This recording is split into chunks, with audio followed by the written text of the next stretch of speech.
दोस्तों, भारत माता की जय, वंदे मातरम। હું મુકેશ વિશ્વકર્મા પંચાલ આપની વચ્ચે દરેક મુદ્દાઓ લઈ અલગ અલગ આપની વચ્ચે આવ્યો છું। આપણી ચેનલ આપણે કંઈક નવું કરીએ।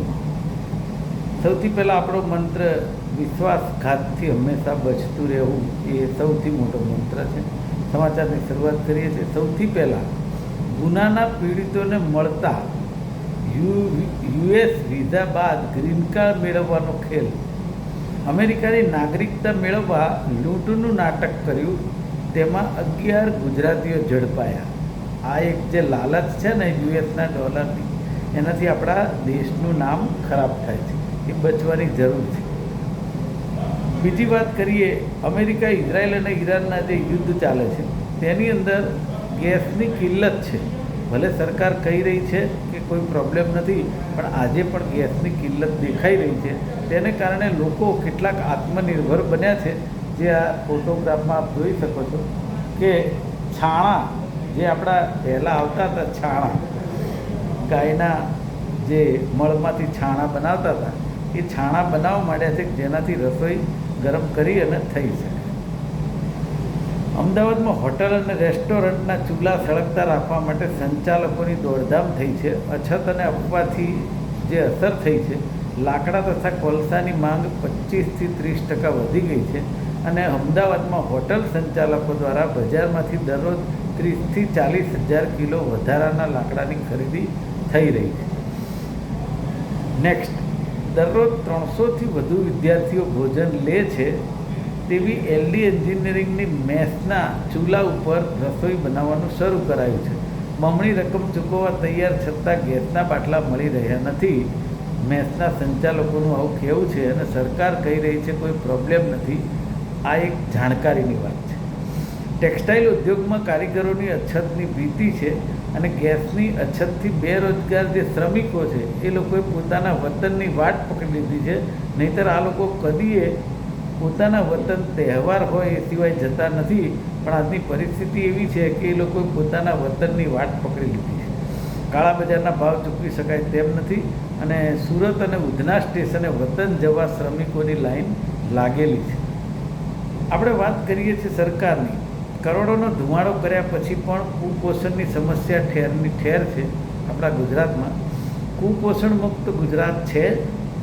2,57,00,000 બાળકો કુપોષણનો શિકાર છે। તો મને એવું થાય છે કે 2,57,00,000 બાળકો કુપોષણનો શિકાર છે। મળતિયા અને પોષિત બાળકો કુપોષિત। સરકારે સ્વીકાર્યું કે ખેડા, છોટાઉદેપુર, મોરબી, અમરેલીમાં કુપોષિત બાળકો વધ્યા છે, એટલે 2,57,000 બાળકો છે। કુપોષણ મામલે મંત્રીએ વિચિત્ર તર્ક રજૂ કર્યો છે કે બાળકો પેટને ગમે એવું નહીં, પણ જીભ અને નાકને ગમે તેવું જમે છે। હવે આ તર્ક કોને કામ લાગે એ ભગવાન જાણે। શહેરી અને ઔદ્યોગિકરણ તરફની આંધળી દોટ જે છે તેમાં 17,127 ખેતરોમાં લહેરાતા પાકની જગ્યાએ હવે મોટી ઇમારતો દેખાશે। અમદાવાદ અને ગાંધીનગર જિલ્લામાં 2 વર્ષમાં બિનખેતીની 13,127 અરજીઓ મંજૂર થઈ। એટલે કહેવાનો મતલબ એવો છે કે જે રીતે ગ્લોબલ વોર્મિંગ થઈ રહ્યું છે, જે રીતે કોન્ક્રીટના જંગલો થઈ રહ્યા છે, સરકારશ્રીએ વિચારવાની જરૂર છે। સરકારનું એક તિકડમ છે કે 94% લાભાર્થીના નામ કાઢી નંખાયા। આવું તિકડમ છે। અમદાવાદ જિલ્લામાં 1 વર્ષમાં વિધવા સહાયમાં 46,000 મહિલાઓની બાદબાકી કરવામાં આવી। મને ખબર નથી પડતી કે કઈ જગ્યાએ કેવો વહીવટ સરકારમાં ચાલી રહ્યો છે। જાન્યુઆરીમાં 49,375 મહિલાને પેન્શન અપાતું હતું અને ડિસેમ્બરમાં આ આંકડો 2924 થઈ ગયા। મને ખબર નથી પડતી કેમ આ બધું થઈ રહ્યું છે। વેજલપુરમાં સિનિયર સિટીઝન સાથે છેતરપિંડી। કુરિયર કંપનીના નામે 5 રૂપિયાનું ટોકન મોકલાયું અને 2 લાખ ગુમાવ્યા। એટલે આ જે ઘણીવાર કુરિયરના કંપનીના લોકો આવે છે અને ઓટીપી માગે છે, એ નથી આપતા, એનું મૂળ કારણ આ છે। આજની પાઠશાળાઓ અને પહેલાંના બાળકો ઘર રમતને એવી ઘરેલું રમતો રમતા, પણ આજની જે મોબાઈલની પરિસ્થિતિ જે આવી ગઈ છે એની અંદર તમે વિચાર કરો કે સામાન્ય વર્ગ જેને કહેવાય શ્રમિકો, એના દીકરા દીકરીઓ આજે જે રીતે મોબાઈલમાં વ્યસ્ત છે, મને એવું લાગે છે કે આ યુગ ક્યાં જઈ રહ્યો છે તે આપણે સૌ જોઈ શકીએ. શાસકોએ જતાં જતાં દલાલ તરવાડી જેવું કામ કર્યું. એટલે સ્થાનિક સ્વરાજની ચૂંટણીઓ આવી રહી એ પહેલાં અવધિ પૂરી થઈ ગઈ, મુદત બધાએ રાજીનામા આપ્યા અને મુદત પૂરી થઈ ગઈ, હવે ચૂંટણી આવશે. પરંતુ જે કોર્પોરેશનની અંદર શાસકો હતા એ લોકોએ જતાં જતાં મલાઈદાર જે ટેન્ડર હોય ને એના કામ પૂરા કરી દીધા. રસ્તાના 24 કરોડના કામ માટે મ્યુનિસિપલ તંત્ર અમદાવાદનું 33 કરોડ રૂપિયા ચૂકવશે. એટલે આ તો દલાલ તરવાડી જેવું કામ છે કે લવ 2-4 તો કે લેને 10-12 એ પરિસ્થિતિ છે. કારણ કે ટેક્સ પ્રજા ભરી રહી છે, આપણે મોજ કરો.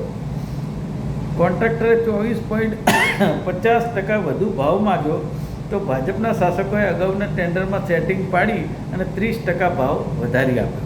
32 કરોડનું ટેન્ડર 42 કરોડનું કરી દેવાયું. મને ખબર નથી પડતી કે આ કોના પૈસા છે.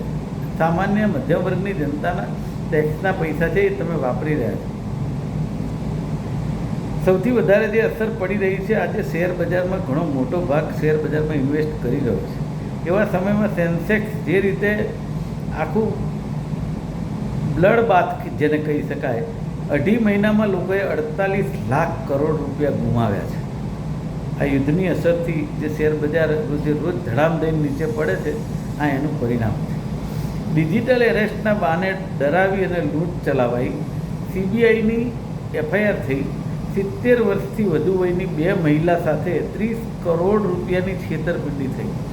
એક જ મોડસ ઓપરેન્ડી અજમાવી બંને મહિલાને છેતરી કરોડો રૂપિયા પડાવ્યા. એક મહિલાએ તો ઘર પણ વેચી નાખ્યું. એટલે હું એવું માનું છું કે આપણે ડિજિટલની વાત કરી રહ્યા છીએ, પણ સરકારે આ સાયબર ક્રાઇમ બાબતે બી ખૂબ મોટું ધ્યાન આપવાની જરૂર છે. રોજે રોજ આ ક્રાઇમ વધતા જાય છે. પકડાય એટલે હું એવું માનું છું કે એ લોકોને એવી સજા થવી જોઈએ કે ફરીથી આવી કોઈ પણ કામગીરી કરતાં 100 વાર વિચાર કરે. પરંતુ નથી થઈ રહ્યો અને સરકાર કઈ રીતે કામ કરી રહી છે દેખાતું નથી. પણ દિન પ્રતિદિન કેસ વધતા જાય છે, એ સૌથી સાચી બાબત છે. અને એમાં કાયદો અને વ્યવસ્થા, જે કાયદાનો ડર હોવો જોઈએ, જે ગુનેગારો છે એને કાયદાનો ડર હોવો જોઈએ, ડર બિલકુલ નથી રહ્યો, જે આપણને દેખાય છે. માટે ખરેખર સરકારે જાગવાની જરૂર છે, અને ખાસ કરીને પ્રજાએ જાગવાની જરૂર છે કે જ્યારે 30 વર્ષથી એકની સરકારને આપણે ચૂંટીને લાવતા હોય એટલે સ્વાભાવિક રીતે એક ઓવર કોન્ફિડન્સ આવી જાય કે ગમે તે રીતે વહીવટ કરીશું, પણ પ્રજા તો આપણને મત આપે છે. અને સત્તાધારી પક્ષના લોકો એવી વાત પણ કરે છે કે ગમે તે થાય પ્રજા ચૂંટીને તો અમને લાવે છે ને. આ એક વિચારવાની વસ્તુ છે, દરેકે વિચારવું જોઈએ. આજે બસ આટલું જ. આપનો ખૂબ ખૂબ આભાર.